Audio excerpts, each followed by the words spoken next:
What is China? The People's Republic of China, commonly known as China, is located in East Asia. It borders 14 nations, more than any other country in the world. It is the most populous state in the world, with over 1.3 billion citizens.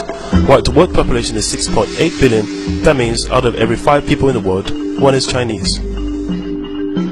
China is made up of 56 distinct ethnic groups, with Han Chinese making up 92% of its whole population. China is a single-party state governed by the Communist Party of China, whose power is enshrined in Chinese constitution. Though China is officially an atheist country, its religious roots lie within Confucianism, Buddhism, and Taoism, and from these most social and moral values are derived. There are also a significant number of Chinese Muslims who arrived via the Silk Road trade route and still retain their own distinct culture. History. China is one of the world's oldest civilizations, dating back more than 5 millennia and was ruled by successive dynasties until 1912. During this time, many great discoveries in the fields of science and technology were made, including the inventions of printing, paper, gunpowder, and the compass. This period also saw the construction of many landmarks, such as the Great Wall, which stretches over 4,000 miles, equals to 30 return travels from London to Paris. After a period of foreign occupation and civil war, the Communist Party of China, led by Mao, gained the control of mainland China in 1949 and established the People's Republic of China. The modern China of today is as much shaped by its past as it is rapidly abandoning old ways and looking to the future. While many of its big cities are comparable to any in the West, the underlying culture is still vastly different. Traveling outside large urban areas also highlights the growing disparity between rich and poor. Language. Chinese is the most widely spoken language in the world, as well as one of the most intelligible for foreigners. There are many regional dialects of Chinese, although the most widely spoken is Mandarin and Cantonese. Chinese characters evolved over time from earlier forms of hieroglyphs. Chinese contains over 40,000 characters, but a well-educated person can recognize around 6,000 characters. Some 3,000 are required to read a newspaper. Chinese calendar. Chinese zodiac is a scheme that relates each year to an animal. This is the year rabbit. Chinese New Year is the most important of the traditional Chinese holidays. Windows at doors will be decorated with red-colored paper cuts, and accompanied with popular themes of happiness, wealth, and longevity. On the eve of Chinese New Year, supper is a feast with families. The family will end the night with firecrackers. Early the next morning, children will meet their parents by wishing them a healthy and happy New Year, and receive money in red paper envelopes. Chinese people love red color, which symbolizes prosperity and good luck. The period around Chinese New Year is also the time of the largest human migration, when between 150 and 200 million migrant workers in China bring home their earnings and go to have reunion dinner with their families on Chinese New Year's Eve. Youth. Most married couples in China are subject to the one-child policy, which was introduced in 1979 to curb massive population growth. It is believed to have prevented more than 300 million births since then. Another consequence of the policy has been the emergence of so-called little emperors. A generation of self-centered consumers has developed. While the Chinese education system has rapidly developed, there remains a heavy emphasis on passing exams. The upshot of this is that exams dictate the curriculum. While Chinese students can master and memorize incredible amounts of knowledge and information, they often lack the ability to critically think, develop their own opinions, and engage in creative activities. Due to the propensity for preferring sons over daughters, China is facing a large population imbalance, with currently around 120 boys born for every 100 girls. By 2020, there will be 30 million more men than women. Economy. Since economic opening up and reform policy began in 1978, China's economy has grown 90 times bigger and is the fastest growing major economy in the world. China's annual average GDP growth is predicted to be 9.5% for the period of 2011 to 2015. It is the world's largest exporter and the second largest importer of goods.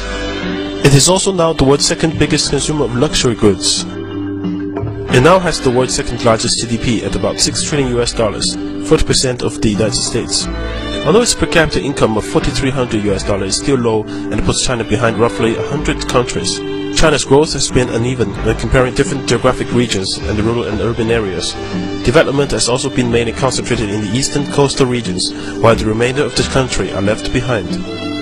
In the past decade, China's cities expanded at an average rate of 10% annually, a scale unprecedented in human history. China is a country crazy for skyscrapers to show its economic booming. More than 200 skyscrapers are being built here now. Within the next 3 years, there will be 1 skyscraper completed every 5 days in China, which will make the total 800 in 5 years' time, 4 times as many in the States. China is the world factory. 1 out of every 3 household appliances, 3 toys, 2 pairs of shoes, 2 shirts are made in China. It has now become the world's largest energy consumer, but relies on coal to supply about 70% of its energy needs. Leading Chinese environmental campaigners have warned that water pollution is one of the most serious threats facing China now. Yet with $34.6 billion invested in clean technology in 2009, China is the world's leading investor in renewable energy technologies. China produces more wind turbines and solar panels than each year than any other country in the world. Food. Being such a large and ethnically diverse country, each region has its own local specialities which the Chinese are often keen to try and introduce to others. Generally, you will find hot and spicy food in the west and the central China, and a cooler food in the south and the north. A Chinese dining table is usually round, allowing everyone to engage equally in conversation. It will be set empty bowls, plates, and chopsticks for each person. Food dishes are placed into the center of the table to be shared between everyone. Don't be put off if you see people spitting bowls or seeds onto the plate. This is perfectly normal. Contrary to what you might find in your local Chinatown, Chinese food is generally healthy and often beautifully presented. Texture, flavor, color, and aroma are key considerations for all Chinese cooks, even above nutrition contents.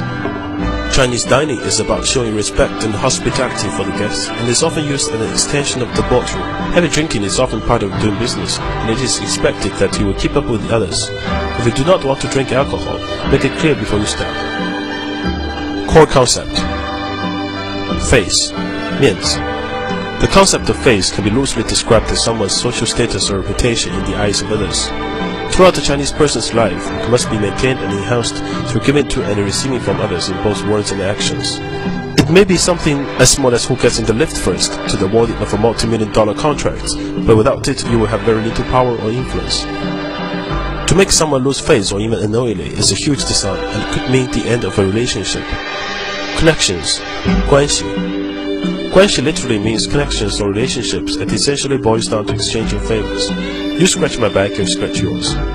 It can loosely be compared with the idea of network in the West, but usually goes much further in terms of developing and nurturing the relationships through social exchanges and favors, which must be repaid at greater value in time. Relationships between families, friends, and the business of associates are often closely interwoven. In such an environment, issues of corruption are not uncommon, when guanxi obligations take precedence over normal rules or laws.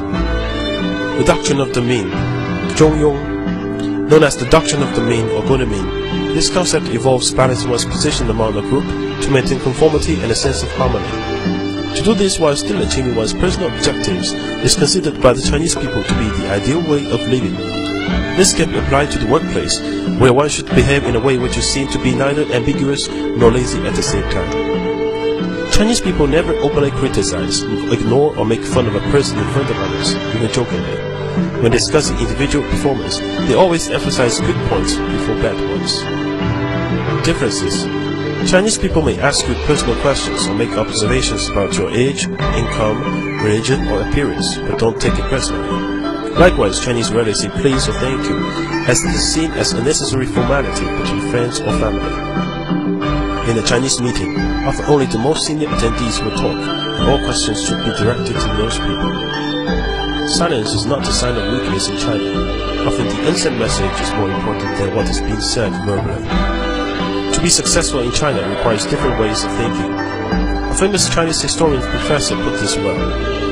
The Chinese people are frank yet tactful, honest yet sophisticated, suspicious yet gullible, unscrupulous yet loyal, advocate etiquette yet often appear unmannered, stand for the golden mean yet are extreme, value the quality of being thrifty yet like to parade their wealth, maintain traditions yet not to chase modern fashion, believe contentment brings happiness, yet often daydream about becoming overnight millionaires.